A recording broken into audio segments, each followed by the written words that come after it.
Here's your wrestling news for March 5th, 2022.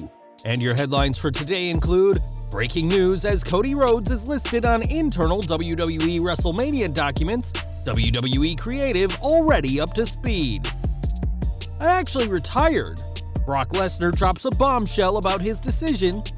Ronda Rousey's submission game and the feud with Charlotte Flair.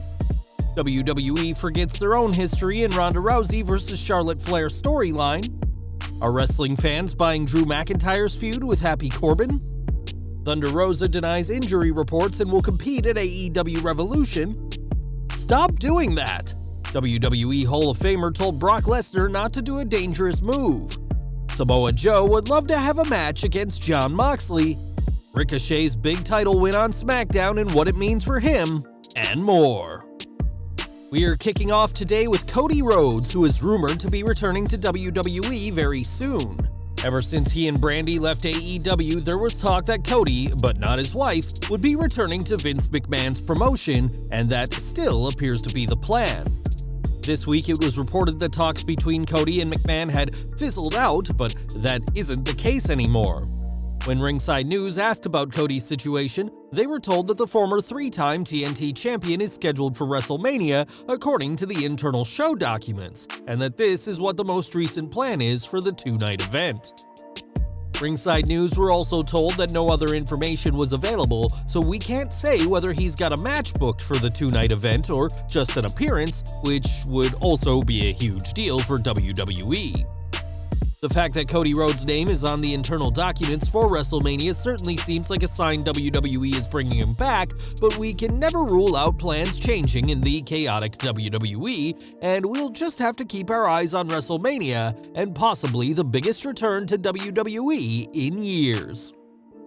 It may be just a matter of days before Cody Rhodes is back on WWE programming, and their creative team are working hard to make that happen. In the Wrestling Observer newsletter, Meltzer writes that WWE's creative team have been tasked with coming up with ideas for Cody, and that despite what others have said, Vince McMahon does not believe his talks with Rhodes have fizzled out. It's safe to say that Cody hasn't signed yet, as both he and Brandi have been promoting the upcoming AEW Dynamite/Rampage taping happening this June in Detroit. WWE had been hoping on Cody being back in time for WrestleMania 38, which is now just 28 days away, and while the chances of that get slimmer by the day, WWE is seemingly still all in on bringing Cody back home. In 2020, Drew McIntyre fulfilled an 11-year promise by Vince McMahon when he captured his first WWE Championship. McIntyre toppled Brock Lesnar at WrestleMania 36 without a crowd present to win the title in what Lesnar believed would be his last ever match as a professional wrestler. Speaking to The Michael Kay Show, Brock discussed his April 2020 loss, saying, "When I was younger, I thought, I want to retire when I'm 40. I actually retired when COVID hit and my contract was up in 2020. Full circle Brock Lesnar story. I had my first wrestling match in Minnesota was in a garage with no people. 20 years later, had a WWE title match at WrestleMania in a warehouse in front of no people. 20 years later, full circle, I was like, I'm out." Lesnar admitted that money, or as he put it, cha-ching, is what brought him out of retirement, and discussed his new look since returning at SummerSlam 2021.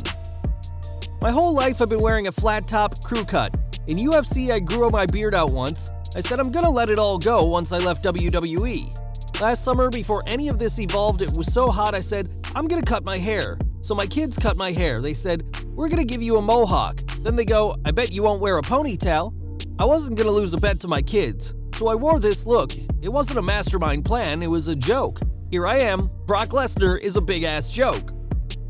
Lesnar has been a regular on WWE TV since returning, and could make history this April by becoming WWE and Universal Champion, but all of this may not have happened had the Beast Incarnate kept to his retirement in 2020. Over to Smackdown, and for a WrestleMania main event-worthy match featuring two of WWE's biggest ever female stars, the build towards Charlotte Flair and Ronda Rousey this April has been underwhelming. Rousey's story with Becky Lynch has been far more entertaining, and it doesn't help matters that WWE's entire reasoning behind the Rousey-Flair feud is objectively incorrect. The story of the feud is how the baddest woman on the planet is seeking to be the first ever person to make Flair tap out, which would be an impressive accomplishment had it not been for Asuka already having done so before. It was in June of 2020 that the Empress of Tomorrow tapped out Flair, and while we understand WWE tries to overlook the era of programming without fans, Asuka doesn't deserve to be forgotten. During this week's broadcast, Rousey did get Flair to tap, though not in a match, after squashing Sonya Deville. This marked Rousey's first match on Smackdown, and after months of Deville abusing her power on the blue brand, fans were extremely happy to see her get her comeuppance. With that said, we can't look past how this dominant display and tapping out Flair has practically spoiled what WWE has planned for April 2nd. WrestleMania Saturday is likely to end with Rousey as SmackDown Women's Champion and Charlotte Flair tapping out for the first time in her career again. WrestleMania will see Drew McIntyre face Happy Corbin on WWE's biggest stage of the year in an interesting decision by the company. It's smart to keep McIntyre away from the world title picture while Roman Reigns and Brock Lesnar are busy with each other, and Corbin is a fantastic foil to Drew. One of WWE's most loathed heels and a very safe worker, Corbin vs. Drew is great on paper, but fans have seen the two at each other's throats for far too long. This week's SmackDown saw McIntyre face his old 3MB buddy Jinder Mahal, and after getting the win, McIntyre sent a warning to his WrestleMania opponent. The big problem is that this is getting monotonous, and something we've all seen plenty of over the past few months. With WrestleMania so close, we can't imagine what swerves WWE could introduce us to keep this angle fresh, and we certainly hope this story ends in Texas.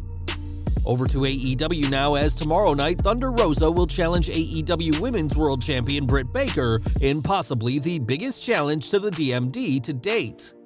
Earlier this week, it was reported that Rosa had sustained an injury during Dynamite, with many believing some kind of hamstring or thigh injury had been re-aggravated during the show. Thunder Rosa did enter Dynamite with her leg taped up, and there's even been rumors that her title match will need to be called off. That won't be happening, as Fightful Select reports. On Friday, rumors circulated that Thunder Rosa had sustained an injury on this past week's AEW Dynamite.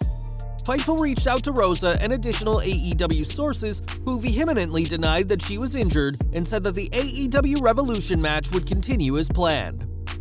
Whatever reason Rosa had for wrapping up her leg this week, it won't keep her from challenging for the AEW Women's World title tomorrow night, and after their wild Lights Out match, this rematch is one fans have been hoping to see for a very long time.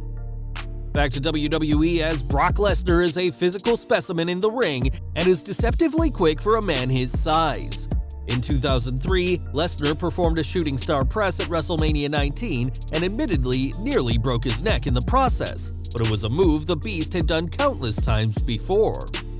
On the Michael Kay show, Lesnar explained that high-flying flips were a lot more common in his moveset early on, before Curt Hennig told him that he doesn't need to do that and encouraged him to stop. Lesnar, listening to Mr. Perfect, toned his moveset down and would go on to have an incredible career as a powerhouse, not a high flyer. This year, WWE parted ways with Samoa Joe once again, with his last match being his NXT title victory last August against Karrion Kross. With Joe spending much of his main roster run out with an injury, WWE had been hesitant to let him wrestle, but the soon-to-be Ring of Honor Hall of Famer does have plans to get back in the ring. On Busted Open Radio, Joe said that he's never had a really clean crack at Jon Moxley, saying he'd love to be in a program with the former AEW World Champion. Joe recently made it clear that he's not ruling out signing with AEW, and many believe the Samoan Submission Machine will ink a deal when the time is right.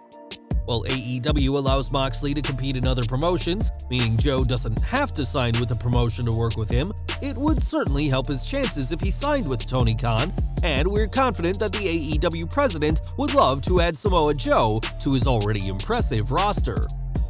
And we're ending today with Ricochet, and given what happened on SmackDown, it's clear that the reports of a big push for him are true. Meeting Intercontinental Champion Sami Zayn on this week's episode, Ricochet held his own in their title match, and thanks to a distraction by Johnny Knoxville, got the win and the title. Ricochet's win is the first time in nearly 3 years since he's held a championship on WWE's main roster, and could not come at a better time for the one and only.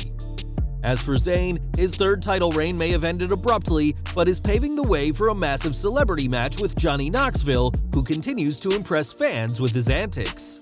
Fans can now breathe a collective sigh of relief, as the rumored Knoxville-Zayn match at WrestleMania won't be for the Intercontinental Championship, but this week's Smackdown did wonders for everyone involved in the Intercontinental title match.